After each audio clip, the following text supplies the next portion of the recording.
y Gamarra, la Red de Estudiantes de Derecho Penal, Procesal Penal y Penitenciario, entre otros. Como saben, el presente diplomado contará con la participación de 20 expositores especialistas en la materia y una duración de 200 horas académicas. El día de hoy iniciaremos este magno evento con la grata presencia del doctor Iván Paredes, quien es abogado por la Pontificia Universidad Católica del Perú, quien es socio del estudio Paredes Abogados. También es magíster en Derecho Penal.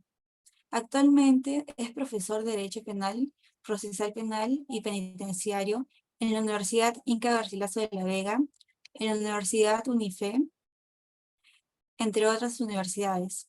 Asimismo, me gustaría comentarles que él fue presidente del Instituto Nacional Penitenciario, me refiero a la INPE. Doctor Paredes, le dejo en sus manos la presente exposición. Muchas gracias por su tiempo y su dedicación.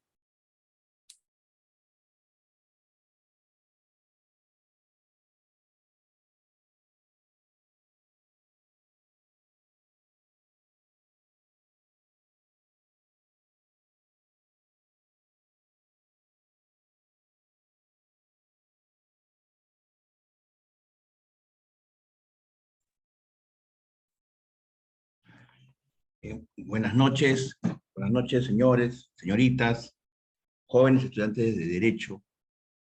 Realmente es grato estar presente en este diplomado de Derecho Penal y Procesal Penal organizado por B-Lawyer y a invitación de su director general, el doctor Henry Valdivieso, quien ha tenido la amabilidad de invitarme en esta primera conferencia y una serie de conferencias de abogados muy connotados, profesores de mucho renombre, y a quien felicito a B-Lawyer por esta iniciativa de este evento académico. A mí me toca exponer el tema referido a la violación de menores de edad, lo que tiene que ver con dogmática y jurisprudencia. Y vamos a tratar de explicar los puntos más importantes sobre este tema. A ver, ¿cuál es el tema más importante de los delitos de violencia de menor de edad? ¿Cómo podemos llegar a entender cómo, ¿no?, se tipifica este delito? ¿Cómo se tipifica este delito? A ver, como en todas clases de derecho penal, ¿cierto? ¿Cuál es lo primero que uno tiene que analizar? El bien jurídico protegido. Y para esto, ¿no? Claro, ustedes miran, pero Toto Paredes, todas las sentencias del Tribunal Constitucional, que las tengo acá, ¿no? Que las tengo acá, sentencias del Tribunal Constitucional, las sentencias de los recursos de nulidad de la Corte Suprema, las casaciones de la Corte Suprema, dictámenes fiscales supremos, ¿no?, y sentencias del Tribunal Constitucional, Toto Paredes, todos dicen de manera unánime que el bien jurídico protegido es la indemnidad sexual, ¿no es cierto? La indemnidad sexual. Entonces me preguntarán, entonces, doctor, ¿cuál es lo interesante de saber cuál es el bien jurídico protegido si todos de manera unánime, ¿no es cierto?, inclusive por la doctrina no imperante, ¿no?, César San Martín, Carlos Caro, Ramiro Salinas Sicha, y todos los grandes juristas, ¿no?, que están en el Perú, connotados juristas, señalan que es el bien jurídico de la indemnidad sexual. La pregunta es, que nos tenemos que hacer, ¿es correcto esto? ¿Es correcto? La indemnidad sexual es el bien jurídico protegido en el caso no solamente de violación de menores, sino también, por ejemplo, si hay acoso sexual, ¿no?, y o tocamientos indebidos en menores, ¿no? En todos estos casos, ¿es la indemnidad sexual el bien jurídico protegido? A ver, vamos a hacer unos análisis. Primero, ¿de dónde llega el concepto, o de dónde viene el concepto de indemnidad sexual en el Perú? Esto, ¿no?, tiene como antecedente histórico, ¿no?, o legislativo en todo caso, en Italia. En Italia, ¿no?, en Italia, los italianos, la doctrina italiana, señalaba que el bien jurídico protegido era la intangibilidad sexual. Intangibilidad sexual, ¿ya? Lógicamente esto fue retomado por la doctrina española, básicamente por dos doctores, Juan González Ruz y Concepción Carmona Salgado, que tienen un libro, su tesis doctoral de delitos de abusos deshonestos. Igual pasa con Juan González Ruz, que ya ahora son catedráticos en España, lógicamente. En ellos, en esas tesis, ambos señalan que el bien jurídico protegido, ¿cuál es? La libertad sexual. Perdón, la indemnidad sexual. Entonces, hay un cambio de intangibilidad de indemnidad sexual. La pregunta es, ¿qué es la indemnidad sexual? Se entiende que la indemnidad sexual, ¿no?, que está en España como bien jurídico protegido, además como nomen juris, ¿no? Miren, en España, los españoles lo tienen como nomen juris. Acá está. Dice, delitos contra la libertad, indemnidades sexuales. Está en el Código Penal español. Entonces, ellos tienen como epígrafe o como bien jurídico, no solamente la libertad sexual, sino también la indemnidad sexual. Entonces, como vuelvo a repetir, de España viene acá. Este concepto es traído acá, y si mal no recuerdo, o no me equivoco, que lo trae el doctor Reiner Chocano, que estaba haciendo su doctorado en la Universidad Pompeu Fabra, ¿no? El querido amigo Reiner Chocano trae ese concepto acá y lo publica en una revista conocida acá en el Perú, y de ahí empieza con fuerza a retomar que la indemnidad sexual era el bien jurídico protegido en los casos de violación de menor edad acá en Perú. O sea, ese es el origen. Viene de Italia como intangibilidad sexual, pasa a España, de España cambian intangibilidad sexual a indemnidad sexual, indemnidad sexual lo traen acá al Perú. Pero primera pregunta, en España sí hay un nomen juris, libertad e indemnidad sexual.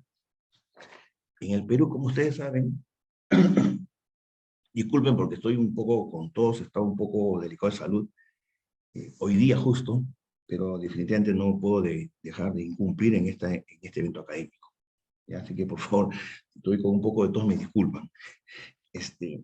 ¿Qué sucede? En el Perú, el bien jurídico, o mejor dicho, el epígrafe nomen juris, ¿cuál es? Violación de la libertad sexual. La primera pregunta que nos hacemos, ¿en el Perú se dice expresamente indemnidad sexual? No. En España sí, ¿eh? En España sí, porque en España está. Por eso es que los españoles incorporaron ese nomen juris, pero en Perú no, por si acaso. ¿Ya? Pero aún así, vuelvo a repetir otra vez. Entonces, ¿cuál es la importancia? La importancia es que la indemnidad sexual, ¿qué significa la indemnidad sexual? Es que, en este caso, los menores, según el diccionario de la Real Academia Española, indemne, ¿qué cosa es? Es toda persona libre de daño, exento de daño. Entonces, ¿de qué se trata? Que los menores son sexualmente intocables, son indemnes, están libres de daño, ¿ya?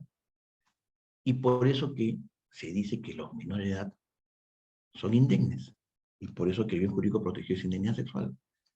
La pregunta es, si son libres de cualquier daño sexual, ¿por qué? Porque se entiende que ellos no tienen la capacidad cognoscitiva y volitiva de conocer el carácter o la trascendencia del acto sexual o de la actividad sexual que están realizando. Vuelvo a repetir, ¿por qué se dice que son indemnes? Son indemnes porque se presupone que los menores no pueden decidir sobre su actividad sexual. Ellos no conocen la capacidad, pero no tienen la capacidad de conocer la trascendencia del acto o la actividad sexual que realizan. Por eso que son indemnes.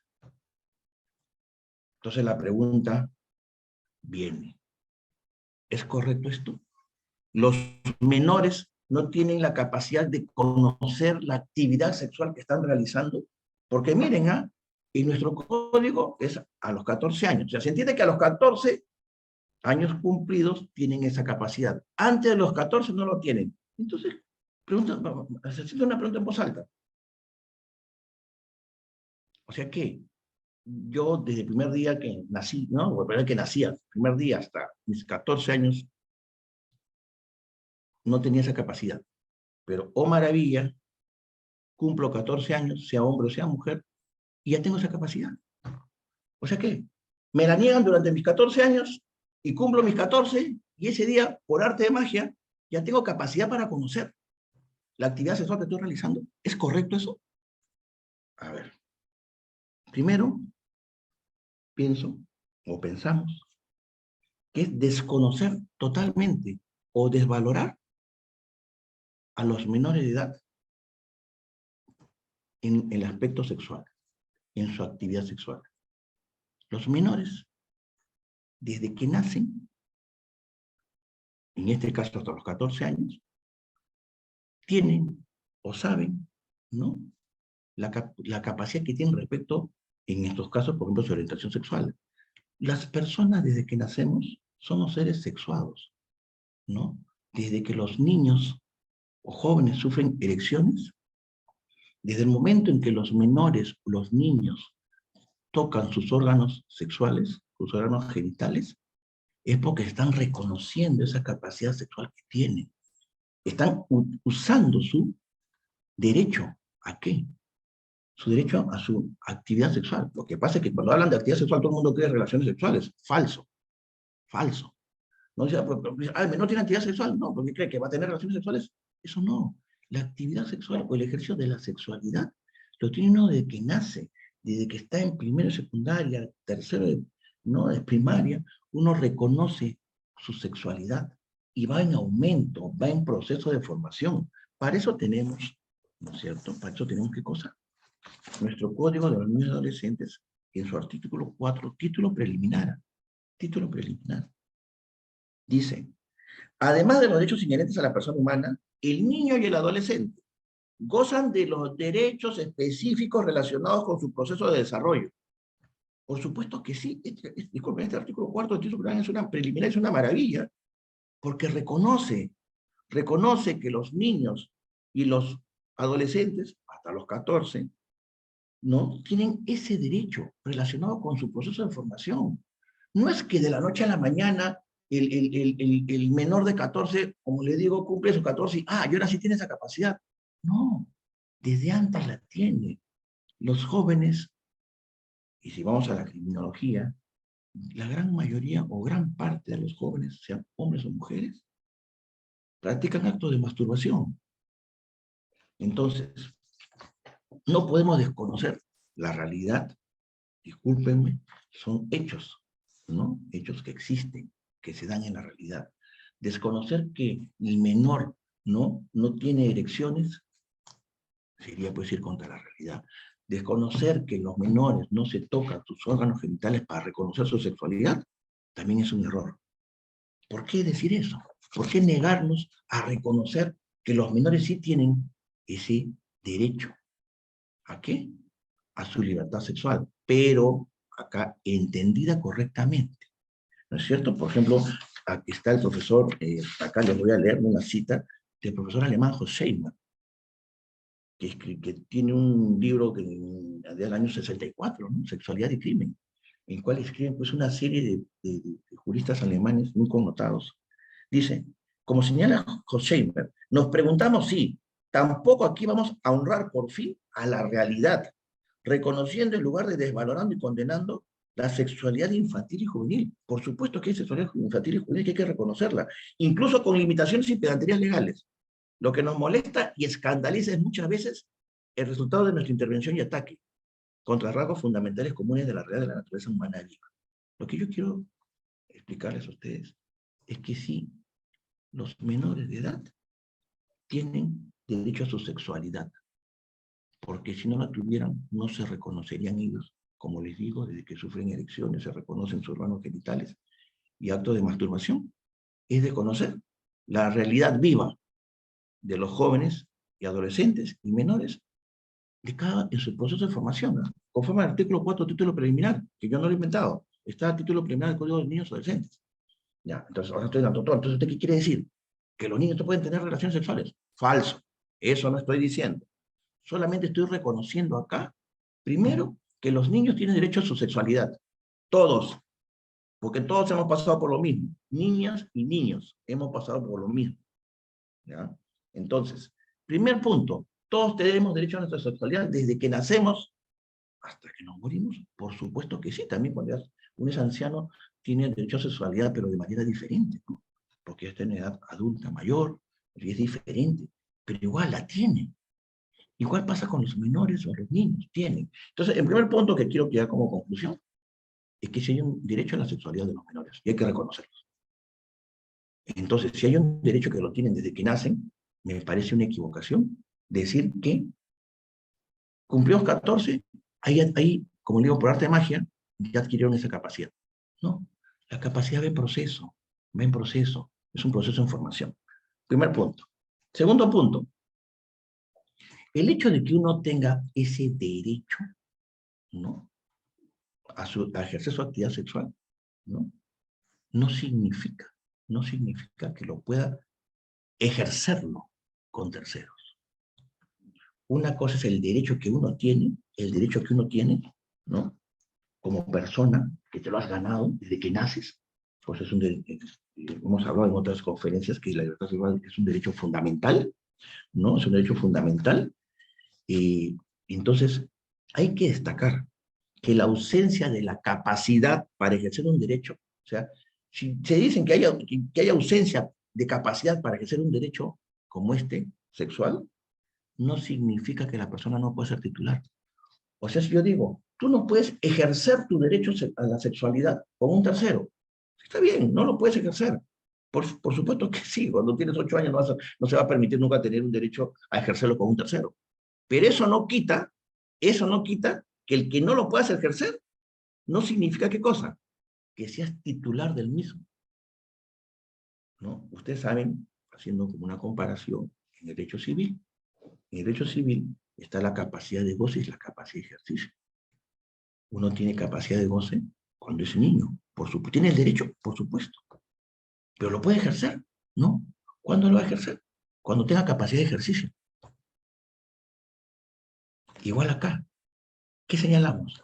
Que el primer punto, que el bien jurídico protegido, tal cual está en nuestro código, es la libertad sexual. El Tribunal Constitucional ha señalado en sendas sentencias, en innumerables sentencias, que el intérprete tiene que agotar todos los métodos de interpretación, literal, histórico, ratio legis, interpretación sistemática y otros, ¿no? Bueno, hay interpretación sistemática, publicación de la norma o por comparación de la norma, ¿no? Eso lo habla claramente pues, el maestro en el libro de Introducción al Derecho y Sistema Jurídico, perdón, del doctor Marcial Rubio Correa, entre otros, ¿no? Entonces, ahí. Entonces, ¿qué sucede? Hemos tenido nosotros, ¿qué cosa?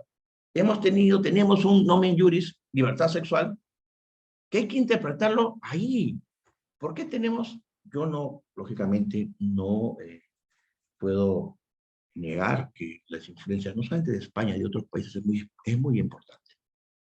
Suman, pero en algunos casos hay que ser, ¿no? No hay que ser tan exagerados y copiarse en todo, ¿no? ¿No? ¿No? Y sin negar, pues, que los españoles siempre nos han, en España el derecho español es muy importante y mucha influencia en el Perú. Los grandes maestros acá en el Perú están siguiendo o han seguido en España, ¿no? Inclusive estoy siguiendo una maestría de penitenciario de España, ¿no? Entonces, no hay que negar, pero hay límites. Si los españoles dicen que su bien jurídico es indemnidad sexual, ¿por qué? Porque en su nomen juris, como vuelvo a repetir, está acá, aparece indemnidad sexual. En nuestro nomen juris aparece, no aparece. ¿Y qué sucede?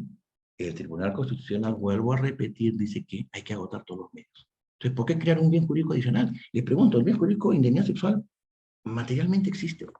No. ¿En qué parte del código está la indemnidad sexual? En ninguna parte. En ninguna parte está. En ninguna parte está. Entonces, lo que se debe hacer, ¿qué cosa es? Interpretar con lo que tenemos. Y esa interpretación es la que estamos haciendo ahorita. Esa interpretación es la que estamos haciendo ahorita. ¿Por qué? Porque estamos diciendo que, efectivamente, los menores tienen derecho a su libertad sexual. Por supuesto que sí. O a ejercer su actividad sexual. En concordancia con el artículo 4 del título preliminar del Código de los Niños y Adolescentes, que es un proceso de formación. No podemos desconocer lo que ya, bueno, ya lo he dicho reiteradas veces hoy día, que tienen ese derecho.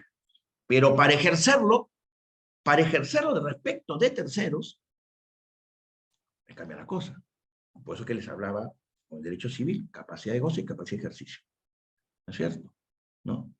Los menores de edad, el menor de edad puede irse a jugar pelota al parque. Por supuesto que sí, se va a jugar pelota. 14, 13, 12 años se va a jugar pelota. ¿Tiene la capacidad de goce de poder transitar en cualquier parte? Por supuesto que sí. La pregunta es, ¿se puede ir de viaje? ¿El de 13 años se puede ir de viaje? No, pues no se puede ir de viaje. Porque no puede ejercitar todavía ese derecho. Tiene la capacidad, claro, no la tiene porque se pasea por todo el parque, se va, se transita, se va al colegio. Tiene esa capacidad, pero tiene la capacidad de ejercer, por ejemplo, ese viaje, no. Igual sucede con los menores de edad en caso de violación. ¿Tienen el derecho a su actividad sexual? Sí, vuelvo a repetir, porque sería desconocer uno de los ámbitos del desarrollo de la personalidad más importantes que tiene una persona humana, que es la sexualidad. Entonces, hay que reconocer, y por lo tanto, si reconocemos, ¿el bien jurídico cuál sería? La libertad sexual, entendida como el derecho de toda persona que a ejercer su actividad sexual. Y lógicamente, aquí otra persona no se involucre, no se intrometa, no te diga, no, o no te saque y te involucre en su contexto sexual. Eso no. Y ahí están los menores. Los menores no pueden ser involucrados en un contexto sexual. ¿Por qué?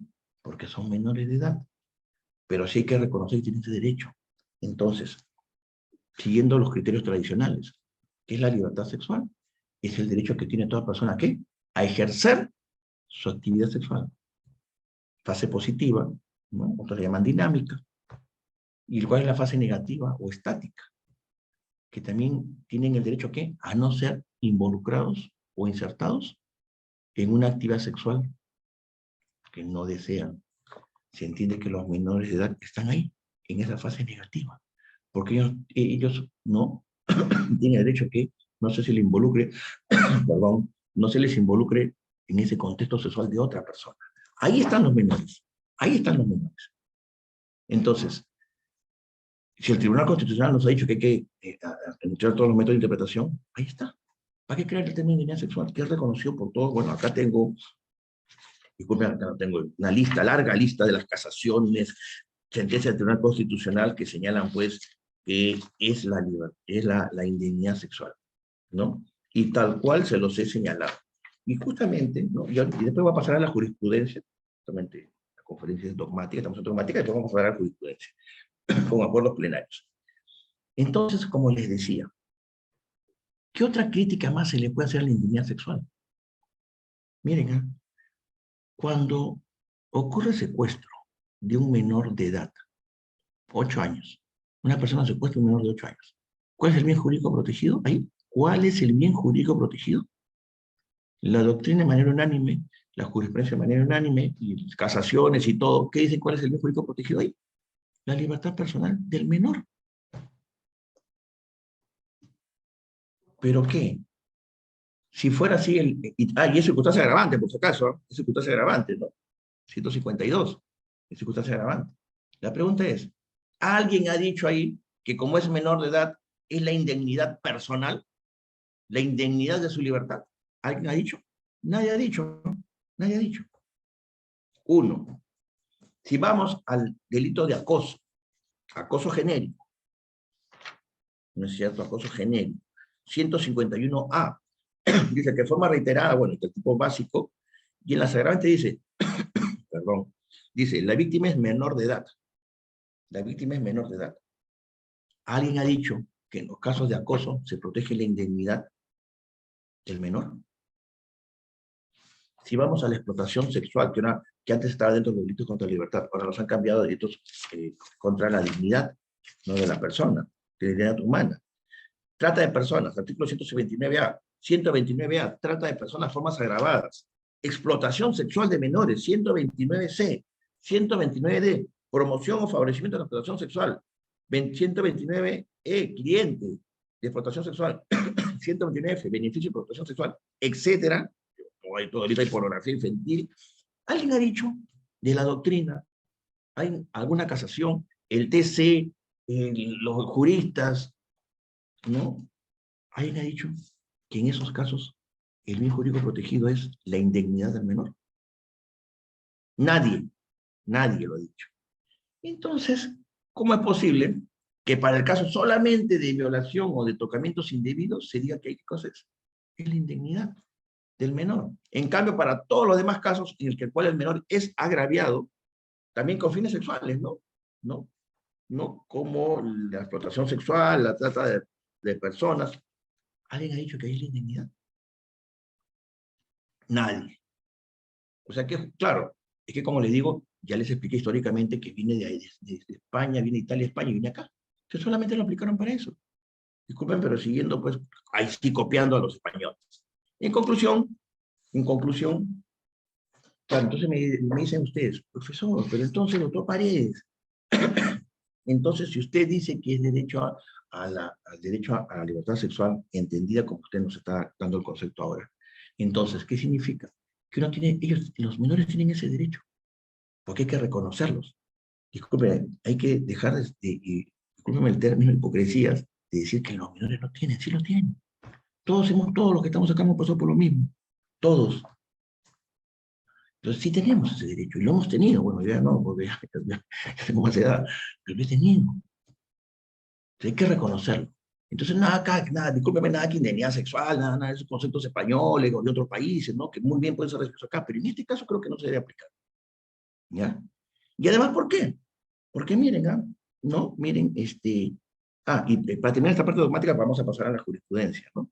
La pregunta usted, mira, ya, doctor, ya, es indignidad, libertad, pero ¿para qué nos sirve eso? ¿Cuál es, doctor, el efecto práctico? Ya, pues ya le damos la razón, me dicen, es libertad sexual. Ya, ¿y de qué nos sirve, doctor? No sirve, pues no sirve para nada. A ver, sí sirve. ¿Por qué? Miren, si se asume la posición de la indemnidad sexual, miren, si se asume la posición de la indemnidad sexual, que para mí es equívoca, ¿qué sucede? Ya les he dicho, del primer día de nacido hasta un día antes de los 14 años, yo no conocía lo que estaba realizando, lo cual estoy diciendo que es falso. Pero bueno, no conozco lo que realizo sexualmente. Pero cumplo mis 14, me hacen mi tortita, me hacen mi torta y oh maravilla, ahora sí conozco todo, conozco toda la trascendencia del acto sexual que están realizando. No, claro, con unas excepciones que por ahí las podemos hablar después en alguna pregunta que me quieran hacer. No, pero no. Entonces, ¿qué sucede? Por lo tanto, si de un día a 14 años no sabías lo que realizabas, por eso es que se te impone cadena perpetua. ¿Por qué? Porque el que tiene un año según este concepto de indemnidad, tiene la misma capacidad que el que tiene 13 años. El que tiene 2 días de nacido tiene la misma capacidad de no saber nada, por supuesto, la capacidad de no saber nada, de no conocer nada, que igual que el del 13 años. Entonces, como ambos tienen la misma capacidad, o sea, no saben nada, lo cual, vuelvo a repetir, es un error, porque lógicamente hay diferencia. El de 13 años sabe mucho más cosas de actividades sexuales que el de 2 días que ¿no? Que por ahí Freud habló de que los niños menores tenían erecciones, ¿no?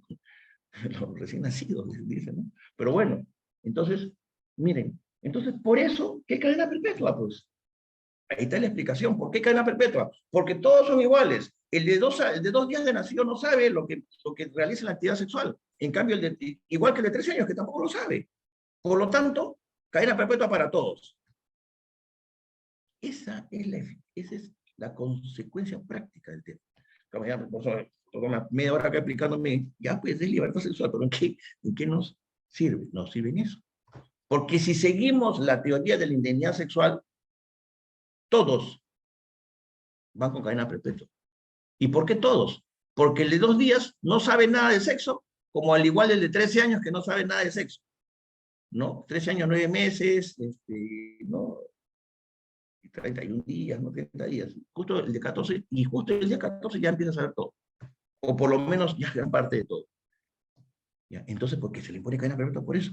Entonces, si seguimos el concepto de libertad sexual, que es un proceso en formación, lo cual estamos sosteniendo que es así, las penas deben ser graduables, como ocurrió hace muchos años. Bueno, acá creo que la mayoría, ¿no? algunos son jóvenes, ¿no? Pero hace muchos años, ¿no? Se graduaba la pena, ¿no? Bueno, algunos hasta hace 15, 20 años también se graduaba la pena. O sea, por ejemplo, se ponía de 0 a 7, cadena perpetua, años, ¿no? De 7 años a 10 años, ponle 35 años. Y de 10 a 14, no, ponle 30 años. Entonces, de 0 a 7 era cadena perpetua. De 7 a 10, 35 años, y de 10 a 14, 30 años.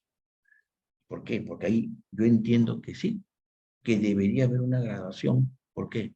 Porque dogmáticamente, jóvenes, señores, señoritas, dogmáticamente es un proceso de formación.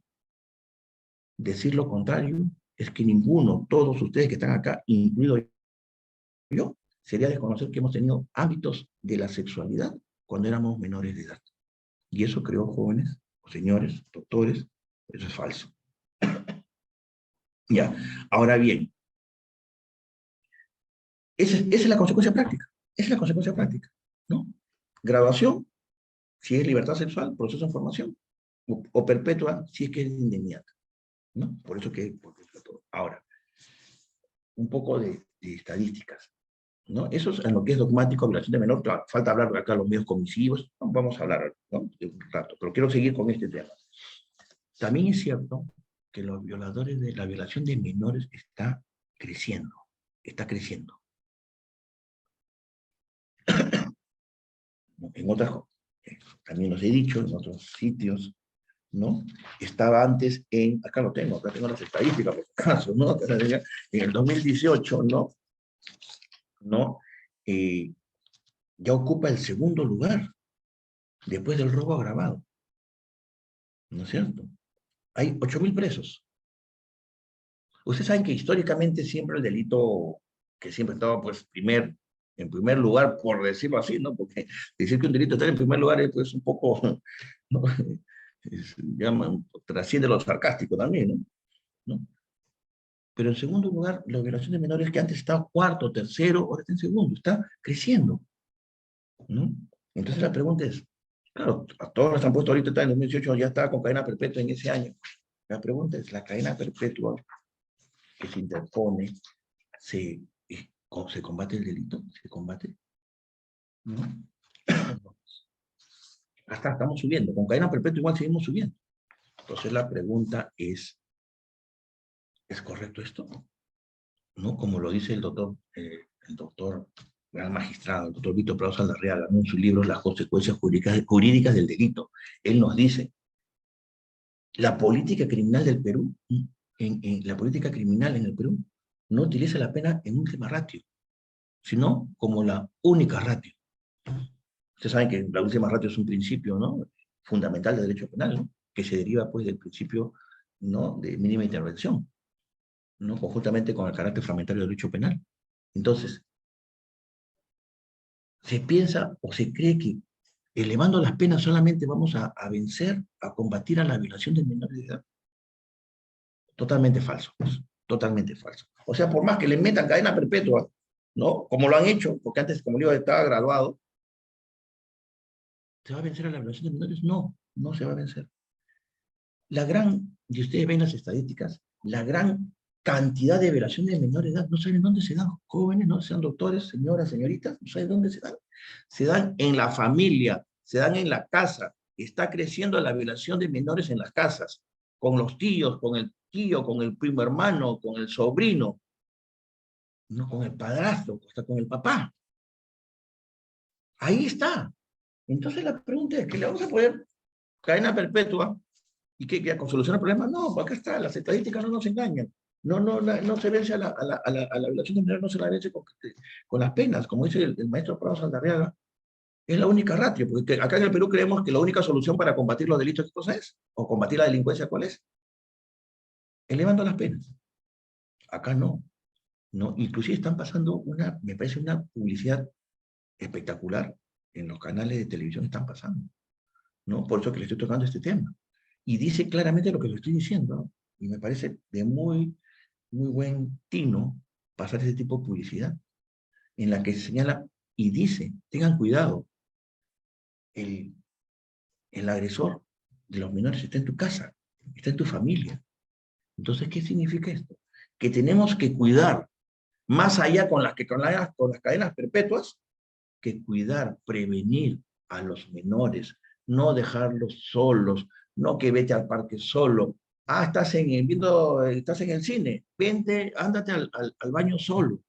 No, no, dicen, como hay cadena perpetua no va a pasar nada. No, pues falso, la cadena perpetua a los violadores no les interesa, para serles franco, no les interesa. ¿Ya? Entonces hay que cuidar en la casa, en la familia. Esto creo que se lo comentó ya a otros alumnos, tengo acá un círculo de estudios en la red que también está auspiciando acá, ¿no? Está auspiciando este gran evento, ¿no? Así como estudios connotados también auspician este evento. Hay que, dicho sea de paso, el agradecimiento también, pues, a Stephanie León, que aparte es una gran alumna, y ella es la coordinadora académica, ¿no? Ella fue la que realmente me dio el primer paso para estar en este evento, y coordinamos con ella todo, ¿no?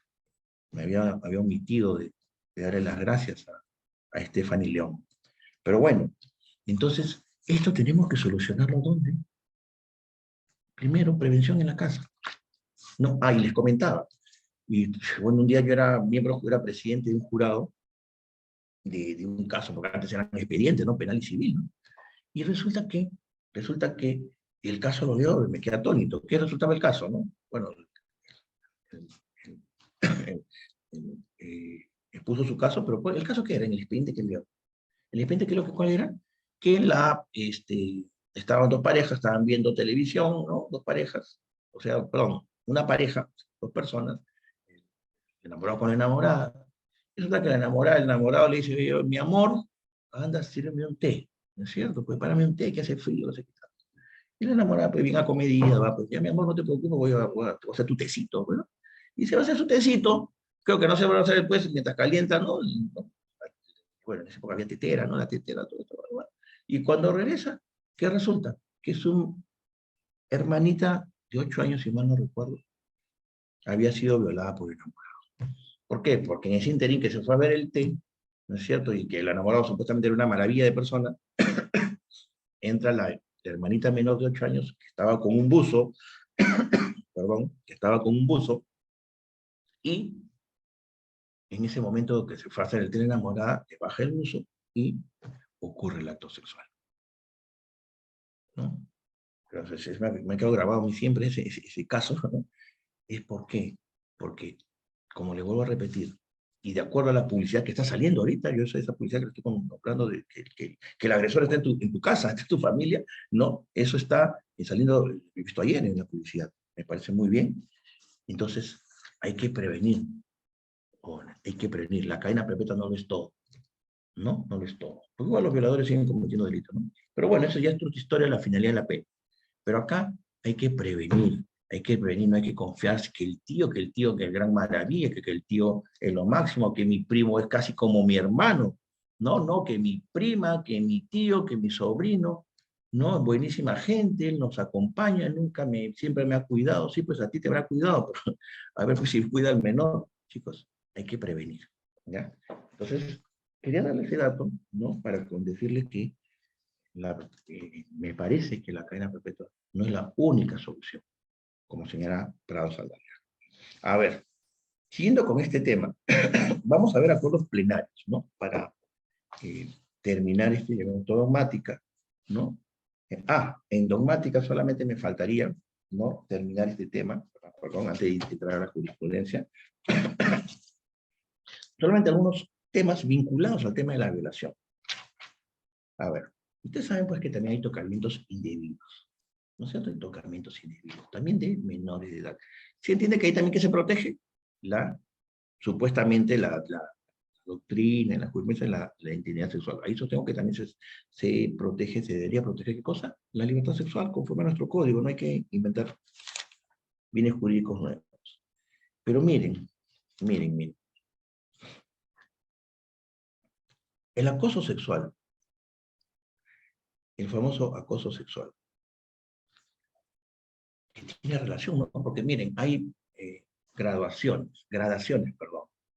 Primero está la violación de menor, que sigue, tocamientos indebidos, ¿no? Y después tocamientos que está abajo, el acoso sexual. ¿no? Hay un desvalor diferente, ¿no es cierto? Más grave que cosa es la violación, después sigue los tocamientos, después que sigue el acoso sexual. Pero el acoso sexual, tipificado en el artículo 176-B, en ninguna parte habla de los menores de edad, de la víctima menores de edad. 176B, acoso sexual. El primer párrafo, que es el tipo básico, ¿no? En forma genérica cualquier edad. Cuando vamos a las agravantes, ninguna agravante habla sobre que sea menor de edad, salvo el inciso 6. La víctima si la víctima tiene entre 14 y menos de 18. O sea, hay acoso sexual como agravante cuando la víctima tiene entre 14 y 18. Entre 14 y 18. Entonces, la pregunta, ¿y los menores de 14? Discúlpeme, ustedes botean el código, le leen 20 veces el artículo y no van a encontrar. No van a encontrar. Entonces la pregunta es, ¿qué quedó ahí? ¿Que no hay acoso sexual contra menores de 14?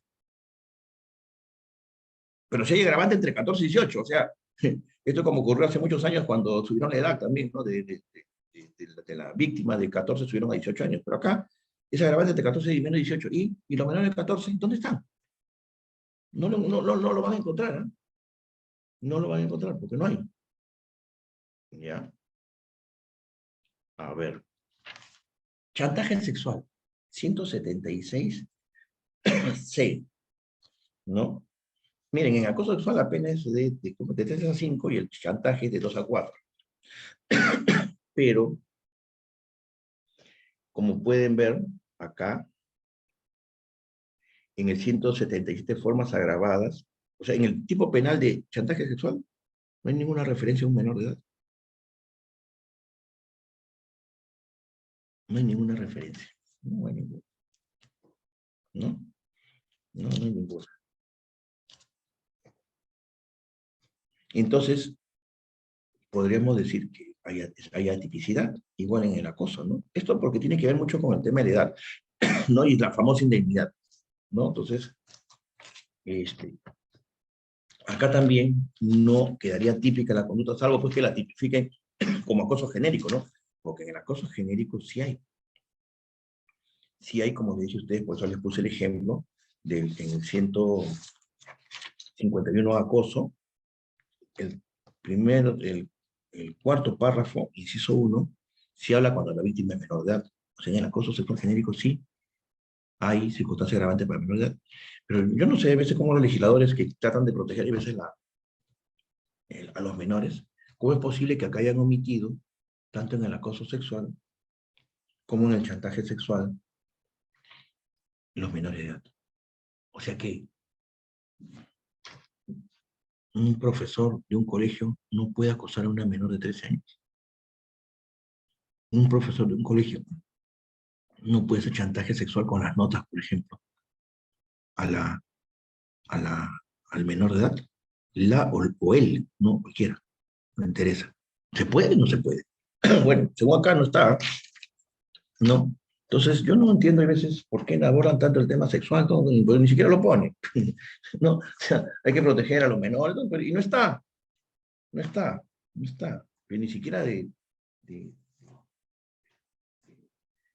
de remisión, no hay nada. Pero bueno, quería comentarles eso, ¿no? Y pasamos a ver el tema de la jurisprudencia.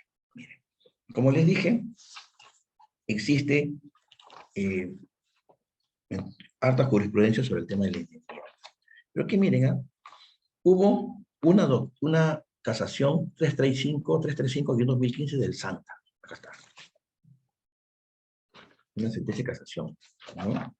Justamente sobre una violación de menor de edad. Y fue doctrina jurisprudencial, o sea, jurisprudencia vinculante. ¿Y qué se decía acá? Acá, entre otras cosas, que decía que en el caso de menores de edad, ¿no? Se podría, decían ellos, bueno, en efecto práctico, digo, se podía reducir la pena por temas de proporcionalidad.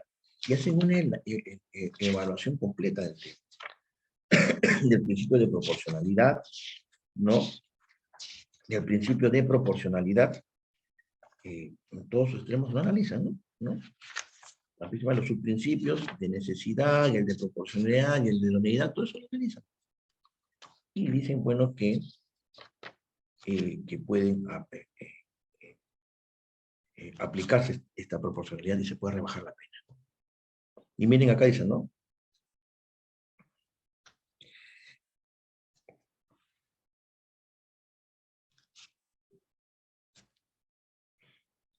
Bueno, en otras palabras dice acá que hay que aplicar la proporcionalidad y por lo tanto se puede rebajar. Pero ¿qué sucedió?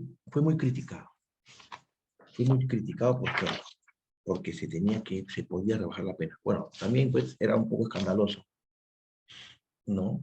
Un poco escandaloso. Y también inclusive hablaba de las penas. Un poco escandaloso pues que, por ejemplo, con un menor sea de 30 a 20. Yo por si acaso no estoy diciendo, por si acaso, y no van a confundir, yo lo que estoy diciendo claramente es que los agresores o los violadores sí deben ser sancionados. Pero deben ser sancionados, yo lo he dicho, con escalas, con gradaciones como era antes. ¿Por qué? Por si somos consecuentes a la libertad sexual y no al concepto de dignidad sexual. ¿No es cierto? Ya expliqué las razones, ¿no? Pero eso no quita, jóvenes, no quita, por ejemplo, de 0 a 7 años, que se imponga la cadena perpetua. No estoy diciendo que no hay que quitarla, por supuesto que debe seguir, pero también yo soy contrario a que se le reduzcan las penas por temas de proporcionalidad, como ocurrió con el Santa, con esta casación. Lógicamente esta casación trajo muchas controversias, ¿no? Muchas controversias, y después, ¿qué sucede? Se da una sentencia plenaria casatoria, ¿no? ¿Qué cosa hace? Bueno, entre otras cosas ahí se dice que se señala en conclusión que esta jurisprudencia vinculante ya no era de recibo, o sea, ya no se debería aplicar. Ya no se debería aplicar. ya no se debería aplicar. Pero que, ¿no? Que, y miren lo que dice, acá hay una sentencia plenaria casatoria del 1-2018, 18 de diciembre de 2018, miren lo que dice. Dice, yo no entiendo por qué ellos mismos se contradicen. El delito de violación sexual en agravio de menores siempre ha sido considerado como un tipo delictivo autónomo, que el bien jurídico vulnerado era la dignidad sexual y su adecuado proceso de formación. Ahí pues, es una contradicción. ¿Cómo decir por un lado que hay indignidad sexual, que les digo que para todos es igual, de 2 días a 3 años es lo mismo, no tiene capacidad cognitiva, y diga que hay un adecuado proceso de formación? Pues, si dice un adecuado proceso de formación, es porque definitivamente no tienen claro la diferencia entre dignidad sexual y libertad sexual. Y después dice, este último punto es considerar que el Código Penal establece una presunción jure de jure sobre la ausencia de consentimiento del sujeto pasivo por resultar los supuestos contemplados y compatibles con la conciencia y la libre voluntad de las acciones exigibles. Lo que les he dicho a ustedes, ¿no? Si eres indemne, es porque no tienes esa capacidad de conocer lo que estás realizando. ¿Ya? Y claro, sentencia del Tribunal Supremo de España, ¿no? Bueno, ahí habla, dice, por tanto, criminológicamente se entiende que los delitos de carácter sexual, cuando se involucran a niños, el reproche social es aún mayor. Es cierto, es aún mayor, porque aparte, si bien es cierto, se protege la libertad sexual, en el fondo es un delito ofensivo, ¿no es cierto? ¿Ya? Entonces,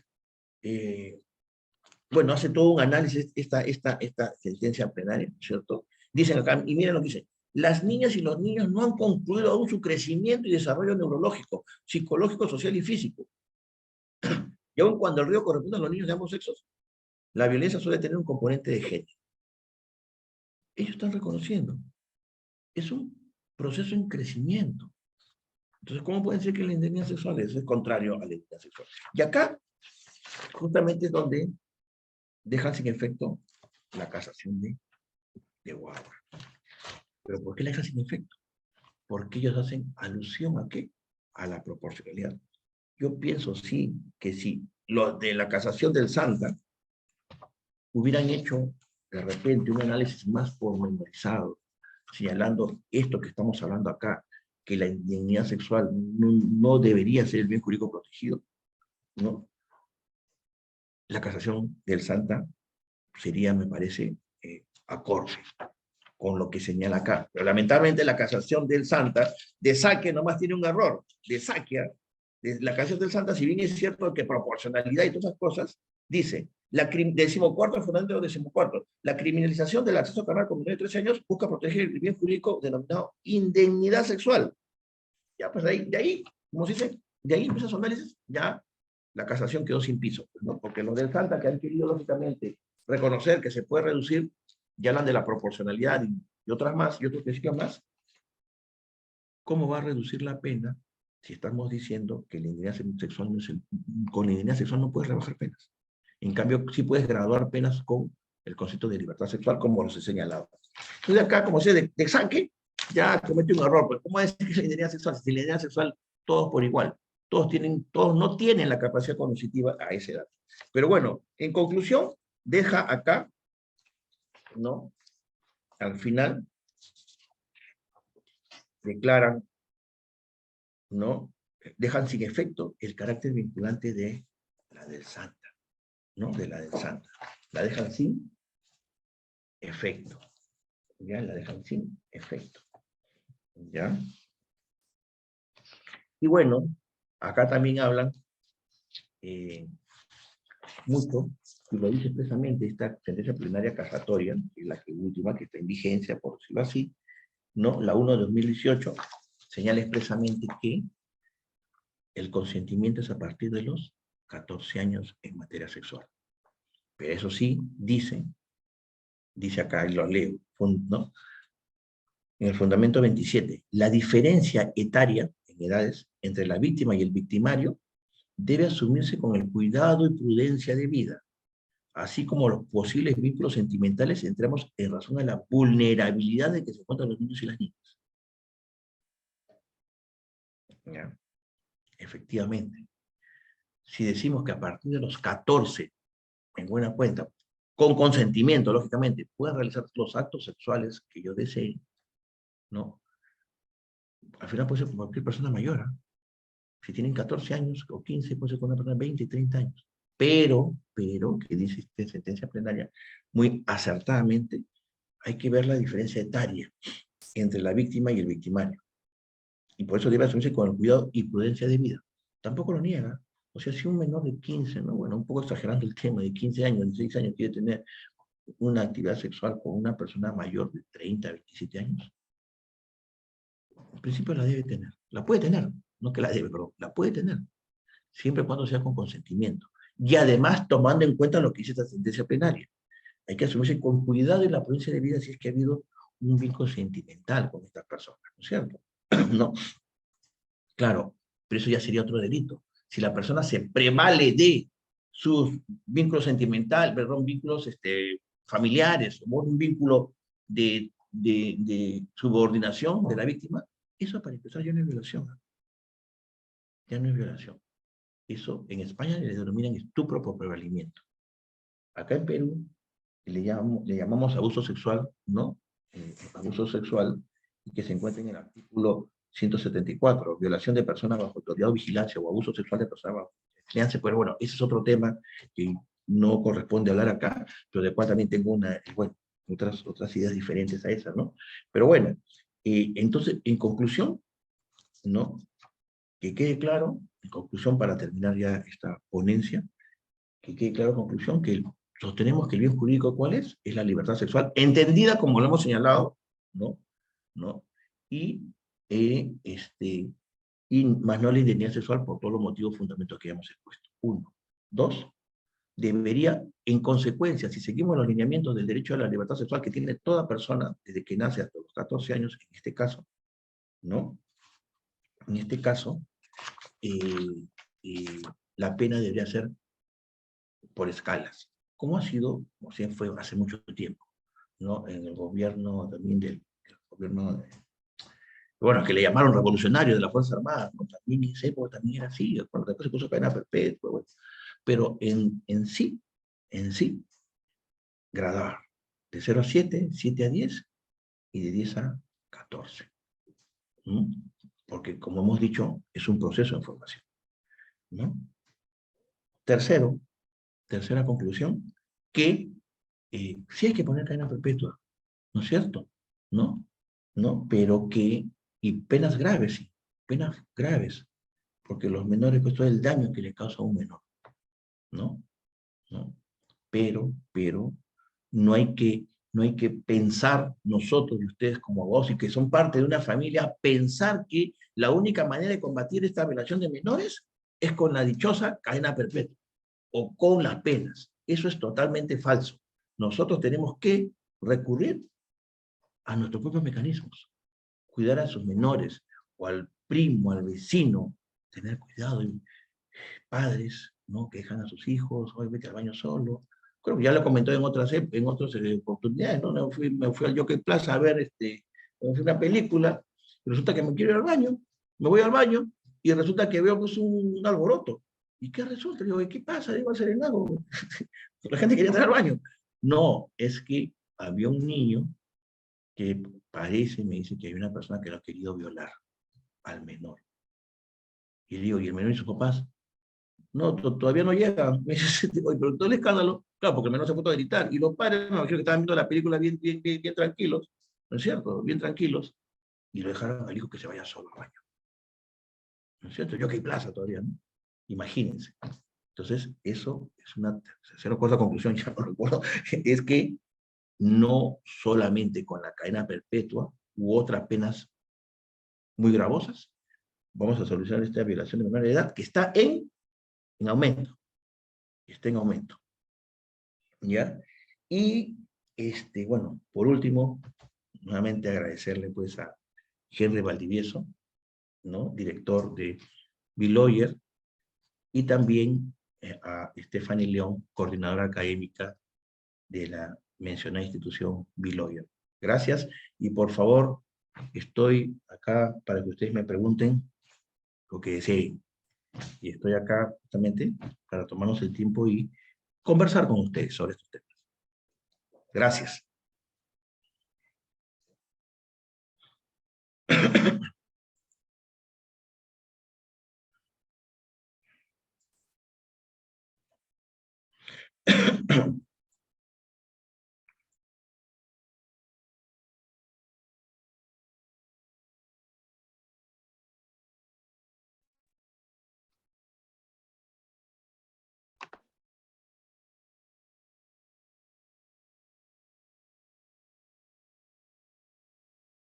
Sí, muchas gracias, doctor, por su participación el día de hoy. En breves le vamos a leer las preguntas por parte de los participantes. Tenemos una pregunta la cual dice, doctor, buenas noches.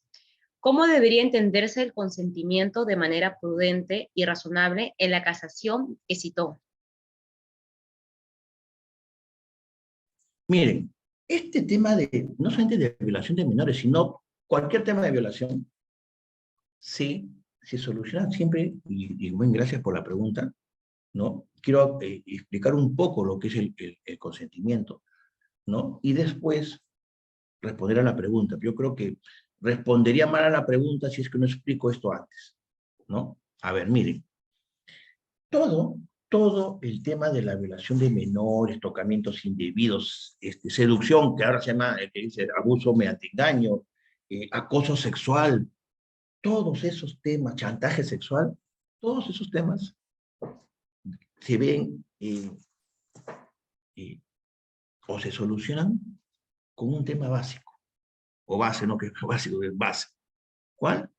El consentimiento. Y el consentimiento nos va a decir y nos va a señalar en qué tipo penal estamos, qué tipo penal vamos a aplicar y cuál no, y cuál no. Eso es lo que nos va a decir. Entonces, si ustedes no hacen una evaluación sobre el consentimiento, lógicamente en esta etapa de la tipificación, no vamos a tener claro nunca el tema.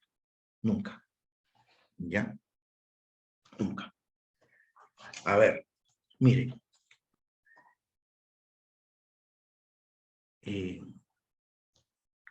El consentimiento que tiene una íntima relación con la voluntad de la persona, ¿no? Con la voluntad de la persona. ¿Cómo se realiza primero estas fases o estas clases de libertad sexual? A ver, Libertad sexual con el consentimiento. ¿Qué relación tiene? Primero, cuando la víctima es contradicha por el autor, ¿no?, en su decisión de no verse involucrada sexualmente con él, o sea, en otras palabras, cuando una persona obliga a otra, es contra su voluntad. ¿Son los casos cuáles? Los casos de violación de mayores de edad. ¿Por qué? ¿No? Y siendo el tipo básico, ¿qué sucede? La persona le obliga a otra, ¿qué cosa? A tener un acto sexual. ¿Y cómo la obliga? Por violencia o grave amenaza. Y lo otro que ya veremos ahorita. ¿Ya? Ese es el primer caso. Contra la voluntad. Primer caso. ¿Cuál es el segundo caso? Cuando a la víctima no se le ha dado la oportunidad de adoptar su decisión de involucrarse en esa acción sexual. O sea, ¿en qué casos no se le da la oportunidad? O sea, sí tiene esa capacidad, pero no te da la oportunidad. ¿Qué casos? Estados de inconsciencia o imposibilidad de resistir. Claro, tú tienes la capacidad porque, claro, yo tengo la capacidad, pero de repente una borrachera, ¿no es cierto?, no te doy la oportunidad, ¿no?, de adoptar esa decisión. ¿Por qué? Porque estás en estado de inconsciencia. Segunda clase. Entonces, primero ya vamos violación de mayores. En el segundo, ¿cuáles son los casos de estado de inconsciencia o de imposibilidad de resistir? Por ejemplo, entonces te atan no sé, pues en un árbol te atan, ¿no? Te quedan atados y no te puedes mover. Te dan la oportunidad para adoptar esa decisión, no te puedes mover, pues. Segundo caso. Tercer caso, cuando la víctima, y acá tienen que ver los menores, cuando la víctima aún no es capaz de decidir de involucrarse en esa actividad sexual, ¿ya? O no se le da la oportunidad de hacer. ¿Qué casos son? Los menores de edad. Los menores de edad aún no es capaz de decidir con un tercero, ¿no? Y además, ¿cuáles? Los enfermos mentales.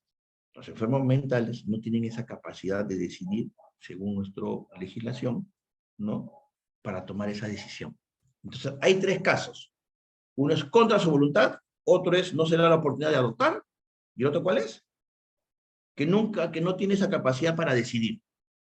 Entonces, ahí están, miren, ahí están todos los tipos penales. Claro, pero falta otro. Aquellos casos en que el consentimiento es viciado. O sea, la persona sí tiene todo para adoptar, pero es engañada. O no solamente se te engaña, sino como hay una relación de subordinación respecto de otra persona, el profesor con el alumno, el carcelero, ¿no?, con el prisionero, porque está en la prisión, así, el médico con su paciente, ¿no? Y así.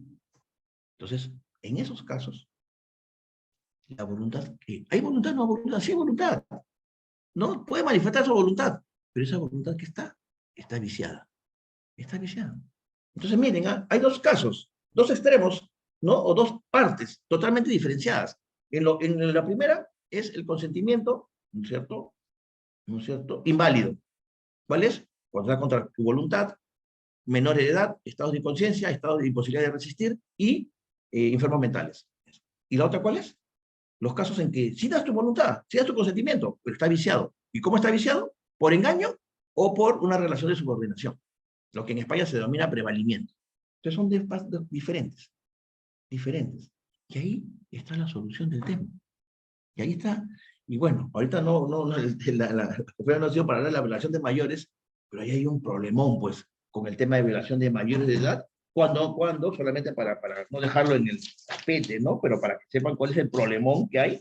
El problemón que hay es que pasa, en el 170, ¿no es cierto?, en el 170, violación sexual, dice, es que con violencia física o psicológica, grave amenaza, estaba bien. Pero acá ponemos, o aprovechándose de un entorno de coacción o de cualquier otro entorno que impida a la persona dar su libre consentimiento. Ahí está el problema. Porque dice, obliga. O sea, históricamente, nuestro tipo penal básico siempre fue el que obliga con grave amenaza o violencia. Claro, acá violencia la han puesto física o psicológica, ya, está bien. No porque te tienen que estar en relación con la ley de violencia contra la mujer, está bien. Pero lo otro que no debería estar ahí es aprovechándose de un entorno de coacción. Y después que sigue el verbo rectora, dice, obliga. O sea, ¿cómo es posible que tú obligues a alguien aprovechándote de un entorno? ¿Obligas o no obligas? Punto. No necesitas aprovecharte de un entorno. Si yo con una pistola le obligo a, no sé, pues a mi sobrino a tener relaciones sexuales con una pistola, basta con la pistola, que lo estoy obligando. O ahí el tipo penal tiene que ver, o me aproveché de esa situación de coacción de entorno. Jamás. No me puedo aprovechar de algo que estoy obligando.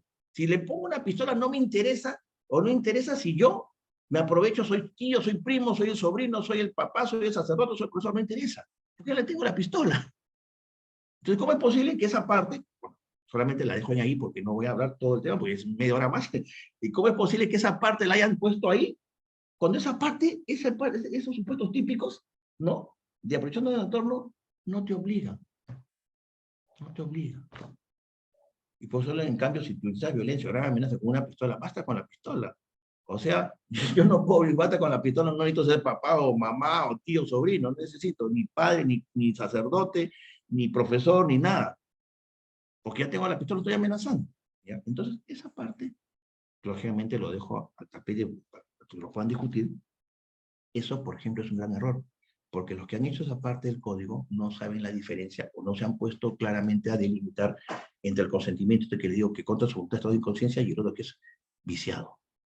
Porque ese entorno de coacción es de voluntad o consentimiento viciado.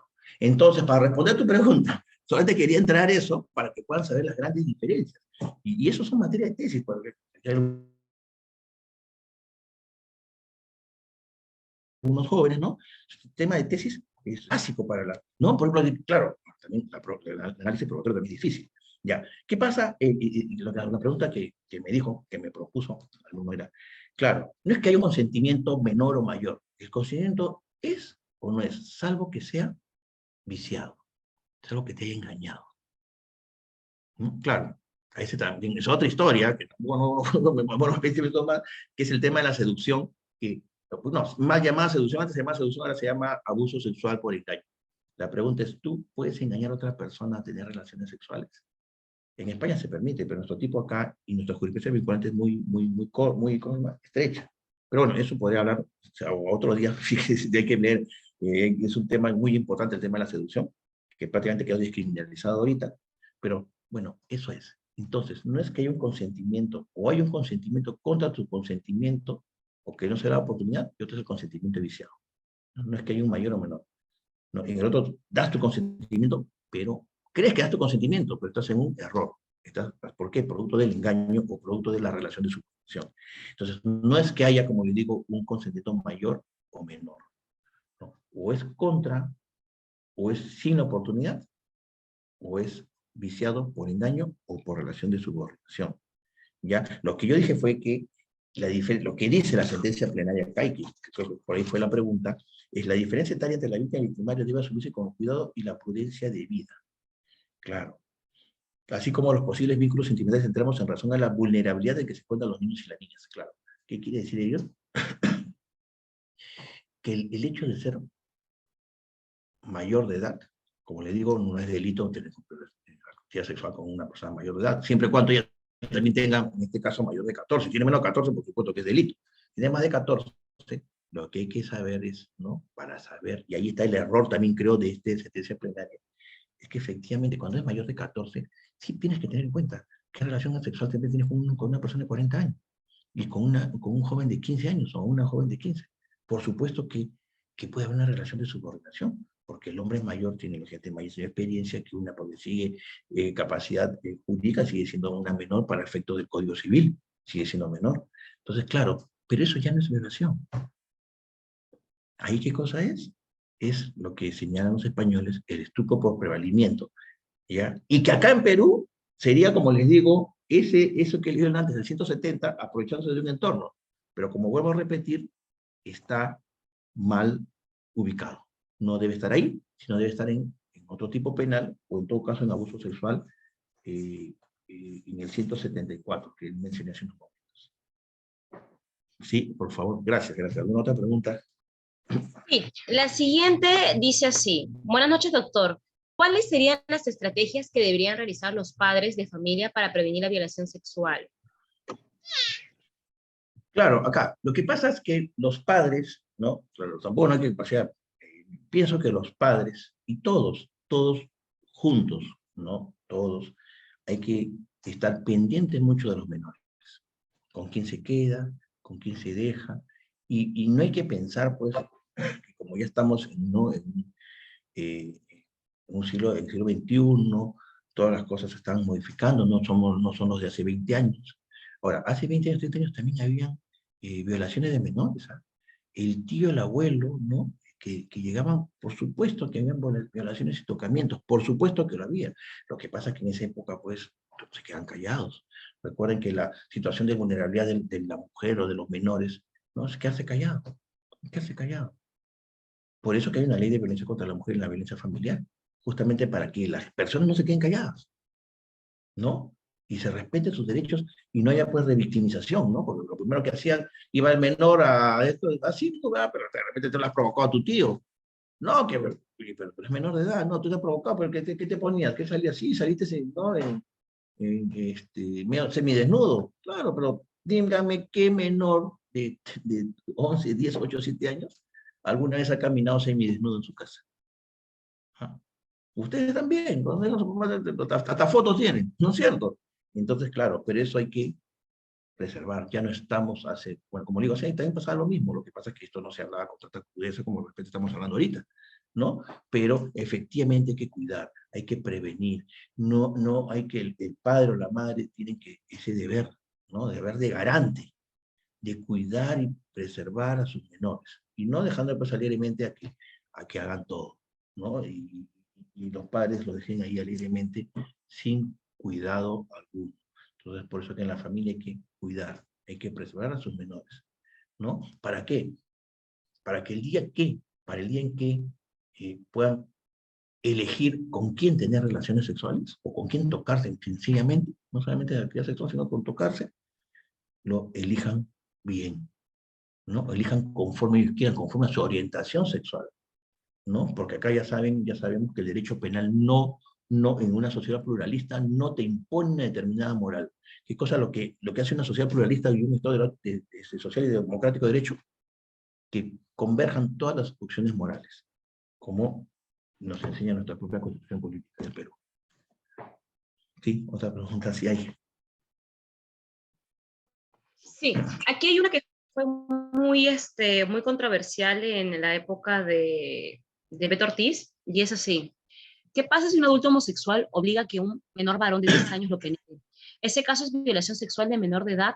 Lo menciono respecto al caso de Beto Ortiz, es el cual se mencionó en RBC por parte del señor Bedmont. A ver, primero quiero dejar sentado que quien sale es abogado de Beto Ortiz, ¿no? De Beto Ortiz y de otros personajes, pero en este caso soy abogado de Beto Ortiz ya de años, de años. Pero este caso, por si acaso, sí no lo llevé yo, ¿no? Pero de todas maneras voy a responder como corresponde, de una manera genérica, ¿no? No va a ser alusión pues, a un cliente que por lo acá la pregunta la voy a responder de manera general, ¿no es cierto? Que era, perdón, si un adulto homosexual obliga a que un menor varón de 10 años lo penetre. A ver, miren, joven, ahí hay una jurisprudencia muy interesante, no lo tengo acá ahorita, que habla el maestro Hurtado Pozo, ¿no? El maestro Hurtado Pozo. El maestro Hurtado Pozo, en su libro Manual de Derecho Penal, parte general, ¿no? José Hurtado Pozo, ¿qué nos dice? Usted sabe que José Hurtado Pozo se caracteriza porque él, bueno, aparte de ser un extraordinario penalista, es maestro, pues, maestro del doctor San Martín, del doctor Pablo Saldarraga, del doctor Pablo Sánchez Velarde, ¿no? ¿No es cierto? Y también de Iván Meini, profesor de la Católica, ¿no? Y del doctor Aldo Figueroa también, bueno, una serie de connotados penalistas en el Perú. Y él siempre, en sus libros, siempre hace referencia a los antecedentes históricos, ¿no? Porque él tiene, pues, un libro muy conocido que fue producto de su tesis acá en el Perú, La Ley Importada. Pero ¿qué pasa? Con la ley importada se hablan unos temas muy interesantes sobre el tema del proyecto suizo que luego terminó como Código Penal acá en el Perú. Tuvimos como antecedente. Pero bueno, en este manual de Derecho Penal, ¿qué dice él? Él hace un análisis de una sentencia que realmente es muy interesante, que tiene que ver con este tema. lógicamente solamente voy a nombrar porque no van a hacer análisis de esa sentencia, porque recuerden, esa sentencia ya después hace 30 años, ¿no?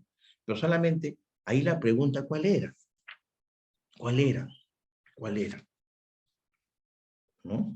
¿Cuál era? En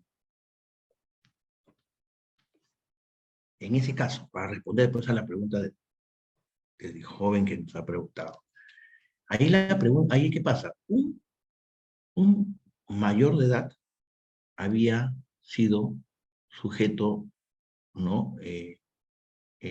A ver, acá hay dos cosas primero. Una cosa es el sujeto activo y sujeto pasivo, y otra cosa es el rol activo y el rol pasivo. El sujeto pasivo es el delito, ¿no? Quien es la víctima del delito. El sujeto activo es el autor, el que comete el delito. Pero el rol activo es diferente, ¿no? El rol activo es aquel que cumple un rol preponderante en la relación sexual. Y el activo es el que se deja en todo caso. Si un menor de edad, por ejemplo, ¿no? ¿Qué pasa? Cambiemos el tema de la homosexualidad porque también puede ser una mujer. Una mujer obliga a un menor a tener relaciones sexuales. Menor de 12 años. ¿Eh? La mujer, 30 años, le obliga a un menor a tener relaciones sexuales con él. O sin obligar. Lo enamora, le da un par de caramelos, el ejemplo, pero la cosa es que el menor de 13 años tiene relaciones sexuales con la señora mayor. La pregunta es, ¿quién es el sujeto pasivo ahí? El menor. Porque es menor de 14 años. Pero él en la relación sexual cumple el rol activo, porque se entiende que él es el que, ¿no? El que cumple el rol, ¿no? Se entiende de penetrar o conjugar la acción sexual con la víctima, ¿no? Con la víctima, perdón, no, con la agresora. Entonces, ¿quién cumple el rol pasivo? La mujer, y el rol activo que uno cumple, en este caso el menor. Pero esos roles sexuales, ¿no es cierto? Roles sexuales, ¿no? Roles sexuales. Pero igual pasa con casos de homosexualidad, ¿no? La víctima, ¿quién es? Siempre va a ser el menor la víctima. Pero el rol activo que uno cumple, ¿no? El menor. Porque es en todo caso el que penetra a la persona, ¿no? ¿No? Penetra a la persona. Entonces, si es menor de 14 años, va a haber siempre qué cosas. Violación, sea homosexual o sea esta mujer, ¿no? ¿No es cierto? O a la inversa, porque ahora, por ejemplo, también los hombres pueden ser sujetos pasivos, ¿no es cierto? ¿No? Puede ser, o sujetos activos también. Entonces, más allá del tema de la homosexualidad, claro, lo que pasa es que la sentencia en esa época, que digo, la de Octavo Pozo, trajo votos, casi o sea, la primera sentencia dijo que eran, lo absolvieron, y la otra dijeron que el que había cometido el delito era el menor. Imagínense cometer el delito del menor, es una sentencia tremenda, pero sería bueno que lean el libro del profesor Hurtado Pozo, y al final, bueno, Hurtado Pozo critica eso, ¿no? No critica eso, ¿no? Y bueno, él critica porque supuestamente, bueno, todo esto viene, bueno, es una historia, larga historia del proyecto suizo, ¿no? Que es obligar o penetrar, pero bueno, esa es otra historia. Y respondiendo a tu pregunta, en cualquier caso, ¿no? En cualquier caso de estos temas, uno cumple el rol activo o pasivo, dependiendo. Por ejemplo, en una relación sexual ahora en el siglo XXI, bueno, las mujeres cumplen un rol activo en la relación sexual, ¿no? ¿No? Bueno, espero que me entiendan, cumplen un rol activo, ¿no? Y el hombre cumple el rol pasivo, ¿no? ¿No? ¿No? Porque la mujer es la que lleva las riendas de la relación sexual. Muchas veces, ¿eh? Muchas veces. Y eso no hay que negarlo, porque negarlo, pues estamos negando los hechos, ¿no? Como hemos sido desde el principio, desde el primer momento que hemos entrado a esta conferencia. La mujer cumple un rol sexual activo en una relación sexual. Ya no puede ser del siglo XIX, del siglo XX, ¿no? Que no, a ver, porque te decía, pues no, a ver, tú, yo me quedo tranquila, echada, y no, y discúlpame la crudeza, y tú sigue adelante, ¿no? El hombre. No, ahora ya no, la mujer ha tomado las riendas de la relación sexual, ¿no es cierto? Entonces, ese es el rol activo y pasivo, ¿no? Entonces, al margen de que sea el rol activo, no confundir el rol activo con el rol pasivo, con el sujeto activo y sujeto pasivo. Siempre, cuando es menor de edad, siempre menor de 14, ¿va a ser qué cosa? Sujeto pasivo. Pero puede cumplir un rol activo en el acto sexual, ¿ya? ¿Ya? Eso es en general para cualquiera, ¿no es cierto? En general para cualquiera. ¿Ya?